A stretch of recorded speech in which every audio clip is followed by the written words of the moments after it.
Marshawn Lynch steals the show. That's a good one. My tagline's get a hold of yourself. This is a show that when you showed me this, just the description of it, I was like, I'm so all in on this show. Yeah, you're excited. I feel like my assumption for you would have been like kind of tepid. So like, okay. So no, I was so all in on this. I was like, this looks fucking awesome. I showed the thing to my wife, the announcement about it. She's like, this is crazy. We're gonna watch it the first day. I was like, yeah, we are. Like, did you watch it all in one day? It was either going to be awesome, yeah, or it was going to be kind of like. And I watched the first episode the first night. You watched one? Yeah, I think we did 1, 2, 3. And then I watched the rest of it yesterday. Okay. Okay, that says a lot. You were like, I gotta fucking do this. Murderville is a show based on a British television show that was called Murder in Successville, where in this American version, they pair Will Arnett as a detective, Terry Seattle, with a celebrity partner, and they have to solve a murder. The partner does not have a script at all, so that everything they do is improvised. But everybody else that's around them, all the other players, they do have a script.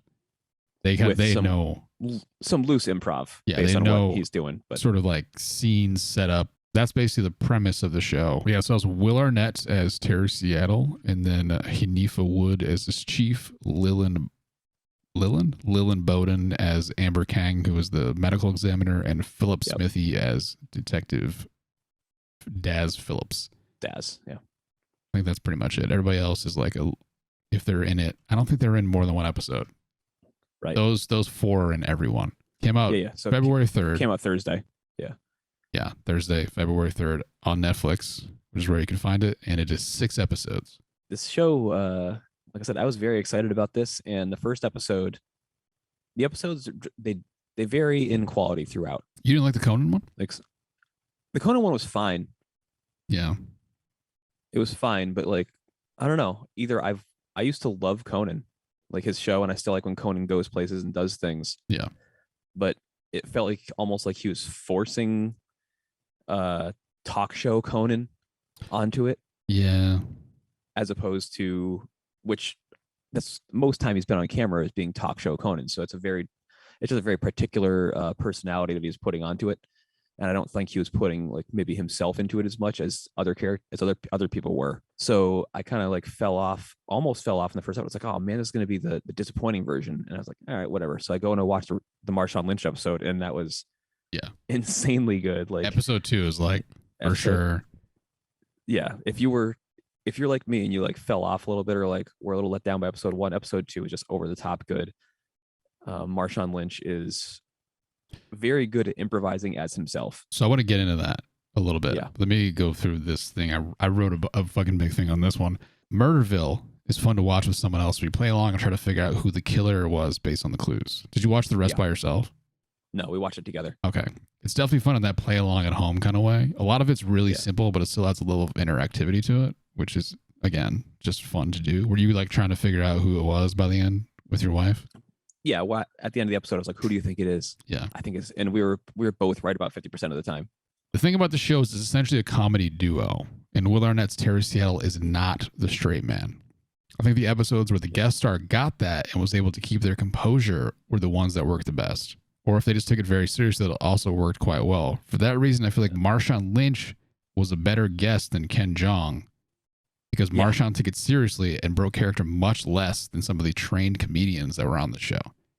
Yeah, he was trying real hard to like be part of the show. I think he broke up maybe like once or twice, but while being upset. Oh yeah, so like when he mentioned when he mentioned the rims, he said the deuces, and the whoever the guy interviewing was like what? And he's like, oh, he's talking about 22s, and Marshawn's like, that's my man right there.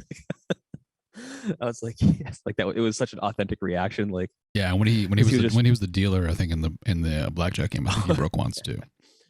Yeah, but that was pretty much it. About the name. Yeah, he's like Octavius. He's like, Shitwater? Don't laugh when I tell you. Shitwagon. Yeah. It's like don't laugh when I tell you this. Yeah, I think Conan. I think Conan was pretty good though. Like he wasn't bad, but he was kind of like, it wasn't as good as like Marshawn Lynch or Sharon Stone. because they took Right. it very seriously. He didn't break. But he was a good first episode because he probably walked in and said, okay, this guy is a sad goofball, so I'm the straight man. I'm gonna play this as a serious character. He sort of did. Like, he wasn't really too like goofy or jokey. He was pretty much like, I think he got that he was the straight man in the duo and that he knew what he had to do. Yeah. Not the best, but I would say, yeah, he was better than most, but not really. I was only 6. Yeah. How would you? So the guests were Conan, Marshawn Lynch, Kumail Nanjiani, Annie Murphy, Sharon Stone, and Ken Jeong. How would you rank them? So yeah, Marshawn, Sharon Stone, Conan. I think Kumail probably. Okay. Then Annie Murphy, then Ken Jeong. But again, Ken Jeong had the toughest. They gave him like the final episode with all the major story beats. Every scene he was in, except for I think one, was one where he had to like be undercover as a different character. The two of the people took it the most serious were my favorites. Okay. What did you feel on that? What would your ranking be? The episodes I enjoyed the most were 2, 3, and 4. So Marshawn, Kumail, and Annie Murphy. Okay. But I would actually rank it Marshawn, probably Kumail for a few specific scenes. Mm-hmm. Then Sharon Stone. Yeah, I agree. The Sharon Stone episode is Annie, not the best written one. Yeah, and then Annie, Conan, Ken Jeong. Yeah, he in that episode he pushes the "don't fall in love with me" thing too much, and it's too heavily weighted on the him selling sludge. But that was more like a failure of the writing of that one than it was of Sharon Stone specifically. That's fair. I guess I'm rating the episodes. I guess I was kind of naming the episodes by the characters more than I was ranking the characters or guest stars. Yeah, so like Kumail, like to me the best joke in the whole thing was Kumail when he decided to like push it back at him. He's like, do a Pakistani voice. Yeah, that was really good, actually. Like, true. That was so well played. Like, he was like, without being racist. Like, he's like, go it, do it. And then the way Will Arnett played it was fantastic. I think the guy was like, good luck.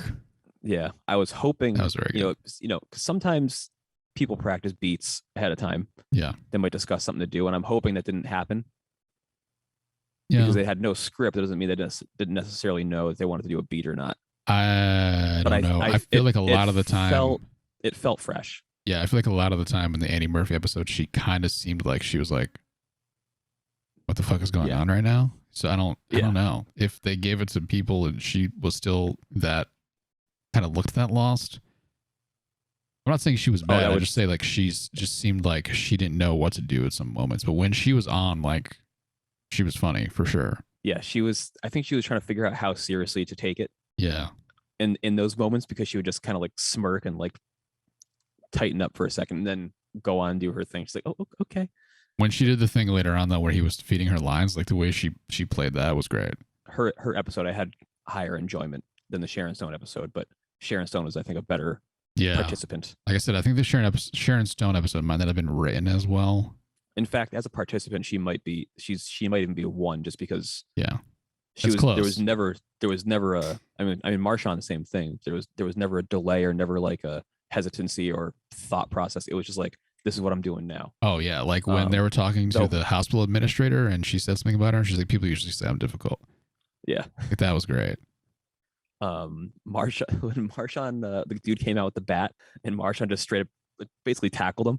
He ran into him and he just collapsed because he's never been hit by a 220-pound athlete before in his life, you know? Yeah. Like pro athlete. So like he just like crumbled onto the couch and Marshawn took the bat. Yeah, his episode was very good. Give him his bat back, like, because that was such an authentic reaction to just like tackle the dude and get the bat. He's like, I don't know what I'm supposed to do, so I'm gonna do this. Yeah, this is what I would do. Yeah, he was surprisingly not surprising, but he was definitely game to do like whatever, you know, which was awesome. When I saw him when they showed the 6, I was like, ooh, that could suck. If they do a season 2, I think it'd be great if they split it between people that are experienced in sketch and dramatic actors. Like, I would love to see like a John Goodman on this. Oh yeah, I would love to see like Andy Samberg, David Tennant.